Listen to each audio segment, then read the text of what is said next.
This is an os coxa. It makes up 1/2 of the pelvis. So in the body, your pelvis looks like this, made up of 2 os coxa.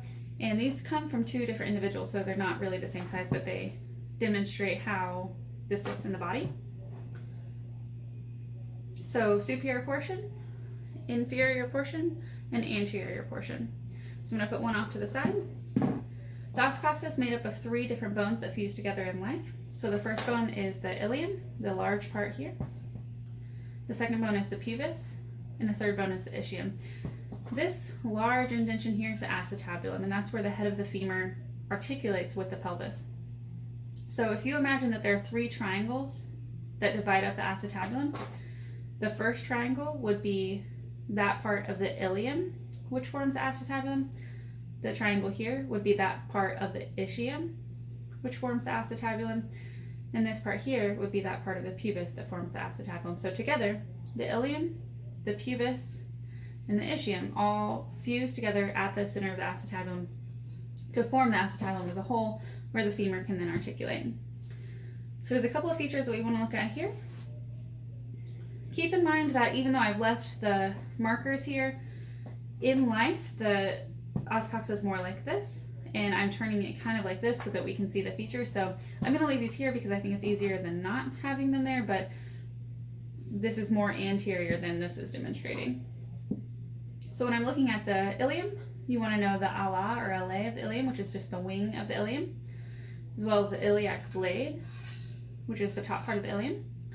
There are 2 features here we want to point out: the anterior superior iliac spine and the anterior inferior iliac spine.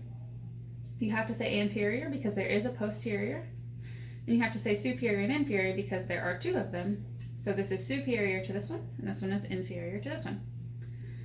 So anterior superior iliac spine, ASIS, and anterior inferior iliac spine, AIIS. Those are both very important anatomically.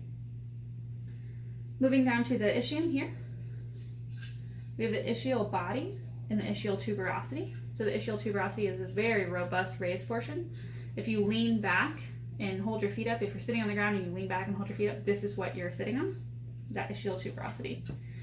Moving forward here, we have the pubis, and that's the 3rd part of the os coxa.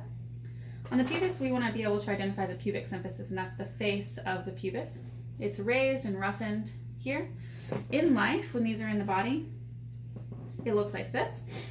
And there's a connective tissue that connects the pubis, both pubic symphysis together. And then during birth, when the baby's coming through the birth canal, those will separate a little bit so that the baby can fit through the birth canal. So they'll face each other like this, and that's that pubic symphysis facing the other pubic symphysis, just like this. So the other things that we want to know, if I rotate the os coxa around, so we were looking at it like this, and I rotated it this way. Remember, we had the acetabulum, which is where the head of the humerus or the femur sits. We have the blade or ala or LA of the ilium. Here we have this large foramen here. It's very big. This is the obturator foramen. Okay, so that's ilium, ischium, pubis, acetabulum, anterior superior iliac spine, anterior inferior iliac spine, ischial tuberosity, pubic symphysis, and obturator foramen.